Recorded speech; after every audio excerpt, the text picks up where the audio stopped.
అకస్మాత్తుగా వచ్చిన ఈదురుగాలులు దాదాపు 2000 మంది పేదవారిని రోడ్డున పడేశాయి. హయత్ నగర్ 30 అన్నారం రావి నారాయణ రెడ్డి కాలనీ పక్కన ఉన్న ప్రభుత్వ భూముల్లో దాదాపు 8000 మంది గుడిసెలు వేసుకుని నివాసం ఉంటున్నారు.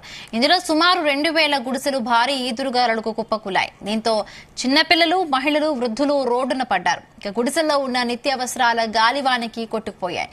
దీంతో తీవ్ర ఆవేదన వ్యక్తం చేస్తున్నారు బాధితులు.